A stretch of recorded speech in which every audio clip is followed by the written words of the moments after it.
Ce que je voudrais vous dire ce soir, ça consiste simplement à remettre les choses d'aplomb et à attirer votre attention sur la gravité extraordinaire de ce que vous êtes en train de vivre, de ce que nous sommes tous en train de vivre. Lorsque l'on parle de ce projet de loi, l'argument essentiel qui est mis en avant, c'est que ce serait à raison de l'égalité qu'il faudrait ouvrir le mariage aux personnes de même sexe.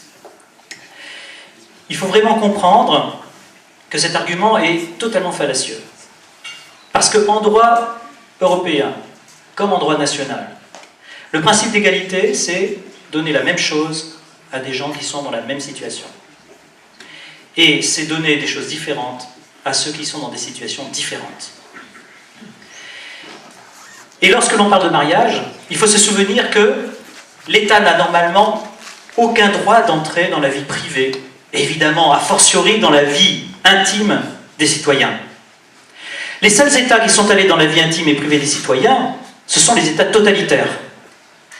Et donc si un État peut commencer à instituer le mariage et à dire que le mariage doit être promu avec des avantages fiscaux à la clé, c'est-à-dire des avantages qui sont payés par la communauté des citoyens pour ceux qui sont mariés, c'est pour la seule raison que l'État a la charge du renouvellement des générations et que si il n'y a pas un homme et une femme qui se rencontrent, il n'y a pas de naissance et pas de renouvellement des générations. C'est la seule raison qui légitime l'intervention de l'État dans ce domaine. Or, au regard de cette loi fondamentale, il est évident que des partenaires homosexuels sont dans une situation radicalement différente de personnes hétérosexuelles, parce qu'ils ne peuvent pas procréer. Et donc on donne à des personnes qui sont dans une situation radicalement différente au regard de ce qui est en cause, la même chose. Ce n'est pas une application du principe de l'égalité, c'est un abus de droit. C'est une violation des principes fondamentaux de notre Constitution. Alors pourquoi mettons ce principe en avant? Eh bien il y a une raison cachée.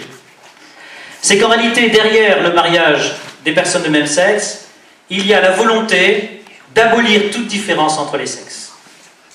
Ce mariage n'est qu'une première étape. C'est la première pierre la plus importante de ces derniers mois, de ces dernières années, mais c'est la première pierre de quelque chose qui va aller bien au-delà. Il est question tout simplement d'imposer à la France, d'imposer à l'Europe, d'imposer sur le plan international une théorie qui s'appelle le gender et qui est vraiment une théorie dont le but est de subvertir totalement la société dans laquelle nous vivons. Et j'attire votre attention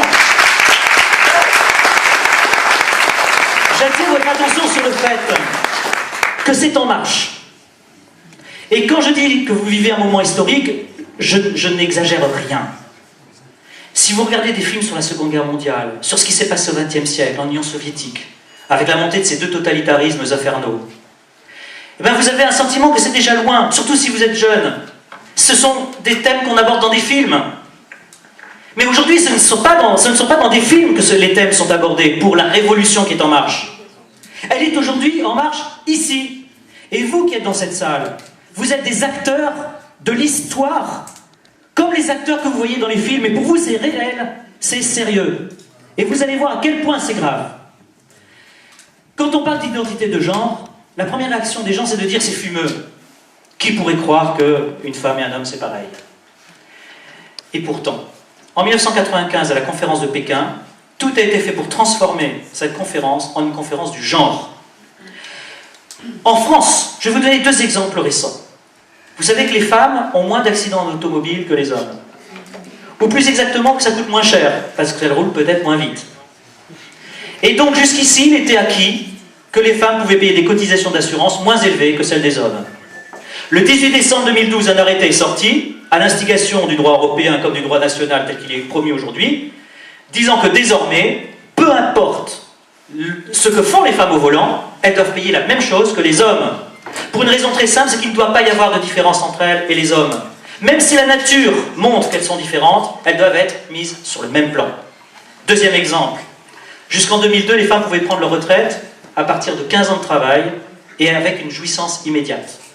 Une retraite proportionnelle, un tiers de leur retraite, mais tout de suite, comme les militaires.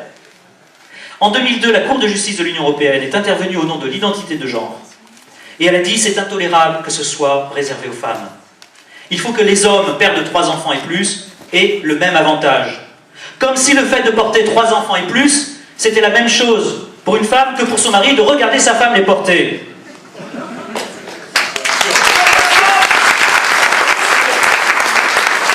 Mais vous voyez, c'est entré dans les mœurs. C'est entré dans les mœurs parce que les femmes aujourd'hui sont privées de cet avantage fondamental et parfaitement reconnaissant de ce qu'elles avaient fait. Et le 31 octobre 2012, pour vous dire à quel point c'est présent, le 31 octobre 2012, le gouvernement, sous la signature du Premier ministre, a adopté un programme complet sur l'identité de genre. Un programme complet dont la presse n'a pas parlé. Dont la presse n'a pas parlé. Pourtant, si vous allez sur le site du ministère des Droits de la Femme de Madame Belkacem, vous allez trouver ce programme. Il vous suffit d'ouvrir Internet et de le télécharger. Alors que dit ce programme? Eh bien, tenez-vous bien. Il dit d'abord que cette identité de genre, c'est désormais un axe prioritaire de l'action gouvernementale. Que tous les domaines seront concernés. Les inspecteurs du travail l'incorporeront aux évaluations dans les entreprises. Il sera au cœur de la charte de l'égalité dans la fonction publique. Je ne fais que citer. Je ne fais que citer. Les partenaires sociaux l'incorporeront par avenant dans tous les accords sociaux qui seront désormais passés. La question sera à l'ordre du jour de la grande conférence sociale qui est prévue pour les prochains mois. Un module obligatoire sera ajouté pour les infirmiers dans leur formation, pour la formation des médecins. Les maisons de retraite devront incorporer l'identité de genre, sans doute pour convaincre des personnes de 70 ans que, contrairement à ce qu'elles ont cru, elles ne sont pas forcément des hommes, alors qu'elles le croyaient, et pas forcément des femmes.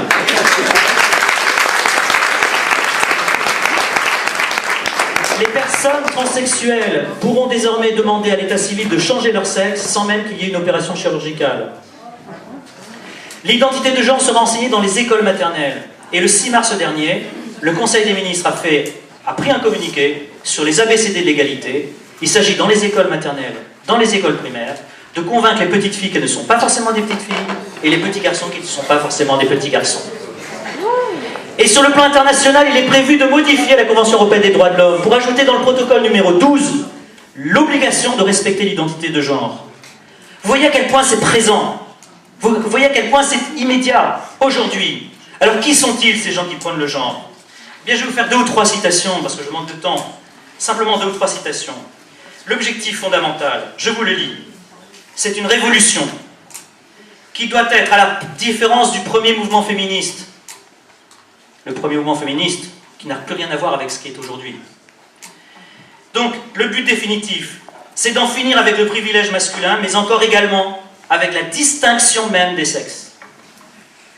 Les différences génitales entre les êtres humains ne doivent plus avoir d'importance culturellement parlant. Le 12 septembre 2012 au Sénat, dans un débat public patronné par le Parti socialiste, Madame Caroline Méry a déclaré « La relation naturelle entre un homme et une femme, c'est une violation des droits de l'homme, c'est une violation de l'amour. »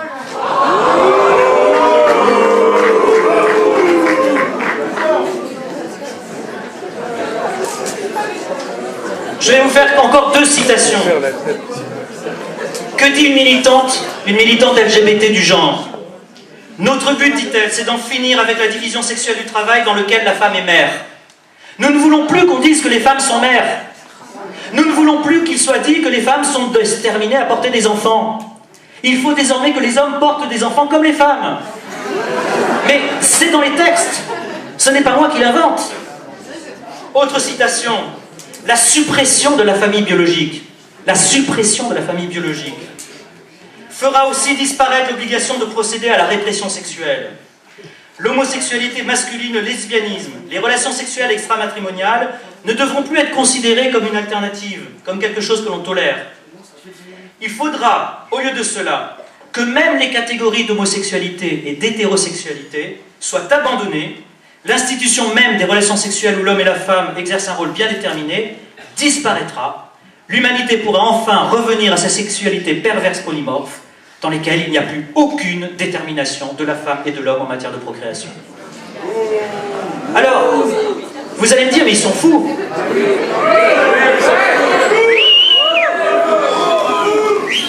Ouvrez l'internet à nouveau, prenez Wikipédia, prenez le Wiktionnaire, qui est le dictionnaire de Wikipédia, que tous les adolescents regardent, qui est le premier réflexe de ceux qui veulent avoir une définition. Il vous dit l'identité de genre, c'est 3 éléments. Le sexe génital, le choix que l'on fait d'être un homme ou une femme, et l'orientation sexuelle ensuite. Je pourrais donc, moi homme, décider d'être une femme. mais en même temps avoir une orientation sexuelle vers les femmes. Et à ce moment-là, je serai lesbienne, si j'ai des relations sexuelles avec une femme. J'ai ri comme vous, mais ils sont au pouvoir, aujourd'hui. Parce que dans tous les cabinets ministériels se trouvent ces militants LGBT qui prônent cette théorie. Monsieur Héribon, lors de ce débat au Sénat, a déclaré « il faut en finir avec la filiation naturelle ». Ce n'est pas parce que je suis père d'un enfant que je dois être son père. Je dois décider d'être le père simplement d'un autre enfant qui est là-bas, qui n'est pas le mien. Et mon enfant, si je ne veux pas être son père, on n'aura pas le droit de me l'imposer. Parce que la filiation doit devenir subjective. Subjective, simplement. C'est en train de se mettre en place aujourd'hui en France. C'est concret. Ce n'est pas demain, c'est aujourd'hui. Alors, que veut-on créer comme société? Et quelles sont les conséquences en 2 mots? Les conséquences, c'est une société qui est celle de George Orwell et d'Aldous Huxley dans Le Meilleur des Mondes, 1984, et bien pire. C'est une société dans laquelle on dit désormais il n'y a plus de raison de demander aux femmes de faire des enfants, c'est scandaleux. Il faut que les hommes fassent des enfants dans les mêmes conditions. Comment? Par la PMA et la GPA. Et donc ce qu'on va mettre en place, c'est des structures médicales financées par l'État, favorisant la GPA, parce que ça va devenir un droit fondamental. Je vous préviens dès aujourd'hui, si le mariage homosexuel passe dans la loi, toutes les institutions européennes condamneront la France si elle ne met pas également la GPA et la PMA. Parce qu'à partir du moment où ce sera autorisé pour les couples hétérosexuels, on n'aura plus le droit de le refuser aux couples homosexuels. Alors la société, donc, c'est une société où il n'y a plus de rôle déterminé pour les femmes, et à partir du moment où on va mettre des structures très chères, qui vont coûter cher, et des structures de service public, eh bien il arrivera un moment où on dira aux femmes qui désirent avoir un enfant, mais dites madame, vous vous rendez compte que vous êtes en train de céder aux déterminismes sociaux, que vous êtes en train de céder aux stéréotypes les plus abjects.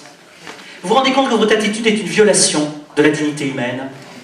Le fait que vous vouliez avoir un enfant naturellement, c'est un comble. Eh bien je vais vous dire, moi État, c'est un caprice de votre part. Alors votre enfant vous le ferez toute seule, sans soutien financier, parce que nous n'allons pas soutenir une femme qui continue à être dans les stéréotypes, en violation des droits fondamentaux de tous les êtres humains par ailleurs. C'est ça qu'on va vous dire. Et alors vous allez me dire, mais ce monsieur est fou, parce que personne ne peut là encore adhérer. J'écoutais à France Info il y a 3 jours un débat. Le débat c'était, faut-il faire des assistantes sexuelles des handicapés un service public? Vous l'avez entendu comme moi. Payer des femmes pour qu'elles aillent donner du plaisir sexuel à des handicapés, aux frais de l'État, aux frais du contribuable. Si on avait dit ça il y a 20 ans, on aurait hurlé de rire, d'horreur. Mais c'est en débat aujourd'hui. Donc vous riez aujourd'hui de ce que je suis en train de vous dire. Mais c'est dans la loi qui se prépare. Il va falloir donc se lever et dire non. Et vous savez, dans le passé, j'entendais tout à l'heure les familles divisées par le débat. À une époque, on disait l'affaire Dreyfus a divisé toutes les familles de France. Cette affaire de mariage homosexuel, qui n'est qu'une première étape, ça n'a rien à voir avec l'homosexualité à l'extrême, parce qu'en fait, ça va beaucoup plus loin. Donc quand on parle d'homophobie, c'est absolument absurde.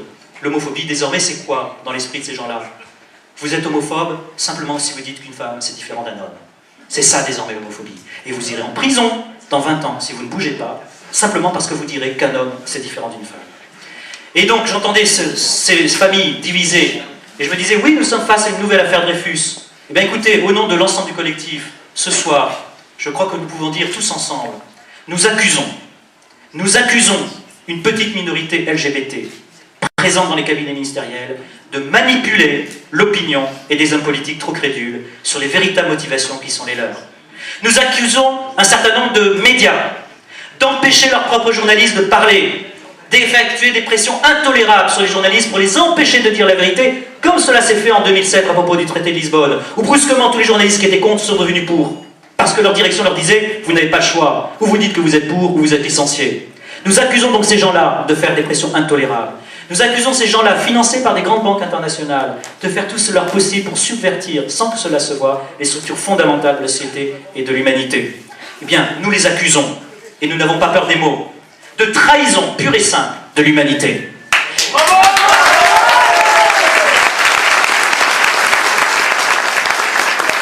Et nous les convoquons le 24 mars prochain, nous les convoquons à l'occasion de la manifestation devant le tribunal de la vraie démocratie, c'est-à-dire celle qui recherche le bien commun, l'intérêt général, et non pas le bien d'une toute petite minorité, 0,06%.